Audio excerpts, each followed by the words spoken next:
Greetings and welcome to Step 6, Magical Schooling of the Soul. And this is the big step, I believe, that opens up the path to the higher abilities. And actually doing this step may get you some of the higher abilities before you go on to 7, 8, 9, and 10.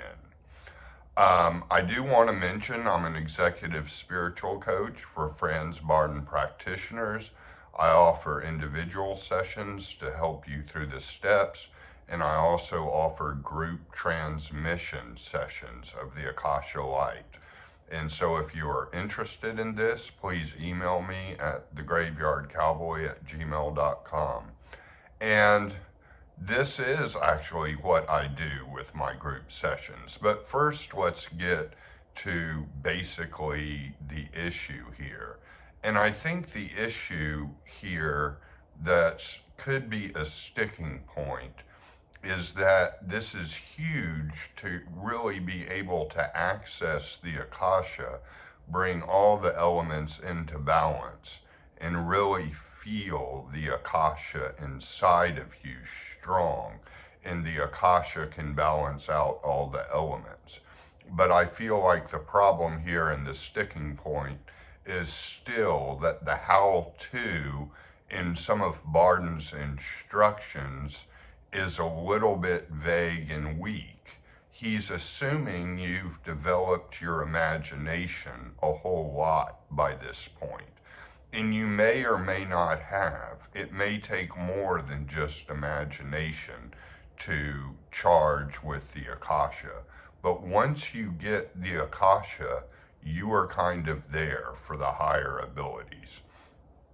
And so hopefully with the vacancy of mind you've been continuing with, and the prayer you've been continuing with, you can begin to feel some of the Akasha going into the spirit realm and the soul realm, and hopefully even the physical body. I will say, if you've done the pore breathing with the elements very good at this point, it should naturally basically open you up to the Akasha. So having all the elements fully charged and fully balanced in a way that you've actually felt them, projected them, filled rooms, made temperatures go hotter, colder, spacier, more grounded and solid with all the four elements. Hopefully that can basically usher in the Akasha once those are in place. And so if you haven't kind of gotten to that point, my suggestion would be to retread on the previous exercises of the soul schooling and the pore breathing with the elements. And now we're going to want to take in the Akasha through the lungs and through the pore breathing of the Akasha. In the one exercise in the one really good how-to that Barden gives in this step, I believe, is imagining infinity and imagining that you are in the ultimate infinity of spacelessness extending in all directions, on and on forever. No above, no below, no sideways. And really, you can almost begin to spin, and the spinning is a realignment, and that will usher in the Akasha. Now, I will say he talks about the Akasha being ultraviolet black. And what I will say with my own experience is when the Akasha comes in from quote unquote the outside, and I say quote unquote because everything is one, a lot of times I see it as golden light coming in, like the golden lights of heaven, the golden gates, so to speak. And then it begins to hit my soul and spirit and turns into that ultraviolet black. So I wouldn't worry too much about the colors. Once you're fully charged with the Akasha, it will be an ultraviolet black, but I wouldn't really worry about it. I would concentrate on feeling this. And the exercise with infinity should open you up to the ether. And then you can imagine breathing in the ether. And in my opinion, Akasha is God and is divine providence. I would not make any distinctions between those. So this is opening to God and opening to divine providence. And when you do the exercise with all of infinity, there may be a spinning or a deep relaxing that comes, and just let the process take place. And then breathe in from the, I would suggest breathing in from the top of your head into your lungs and breathing in that Akasha. And then when you feel like you are actually feeling it, to then go on to the pore breathing with the Akasha coming in from all directions, and stay in infinity. And infinity in that infinite space is really what vacancy of mind gets you into, because vacancy of mind can expand your consciousness so that awareness is touching everything in reality and everything in time and space. And the prayer can really get you a personal relationship with divine providence. And so I would ask divine providence's permission before you start the infinity exercises and the breathing exercises with the Akasha.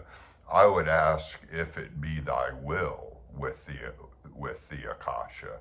And so this step is, in my opinion, going to take a long time. But again, it's one of the most important steps in the entire book, I feel. And if you can do this step, it can open you up to the higher abilities prematurely before you get to those actual steps. And it can help you with astral travel, the psychic abilities, and getting messages from the magic mirror, and then some of the many higher abilities that Barden goes on later in step 10, schooling of this physical body. So my suggestion is to spend a lot of time on this, and it will be soothing for you. And all elements come from the Akasha. So the Akasha can naturally bring elements into balance. If you have a sufficient amount of Akasha in your system, the elements will automatically come into balance. And so, Teresa of Avila, for example, the Christian mystic, began levitating during the daily chants and liturgy they did at the monastery. I highly doubt she worked with any of the elements according to historical accounts, but the Akasha brought them all into balance.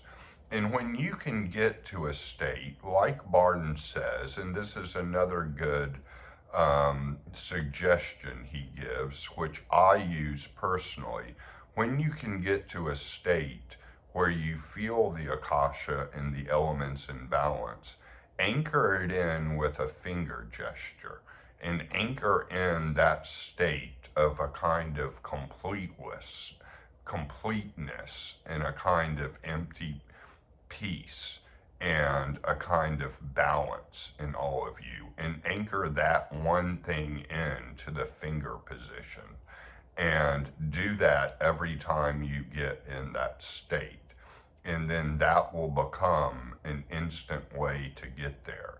But still do the exercises, but the finger position can be held when you do these exercises, so you further lock in the finger position. I wouldn't worry about doing multiple finger positions, as it can be overwhelming. I would just concern yourself with, and this is a bit confusing in this step too, when he starts talking about 8,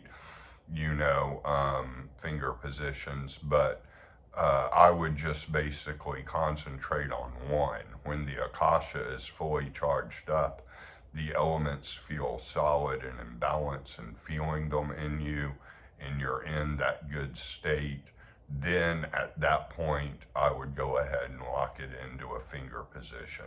And I've done that same thing. Now I still do these exercises, but I can also use the finger position throughout the day to basically just get into that state automatically. And that's the point you would want to get to. But again, take your time with this step. It's fun and it's beautiful, and it's one of the most satisfying steps in the entire book. And again, if you have any questions, feel free to email me at thegraveyardcowboy@gmail.com. Many blessings to all of you.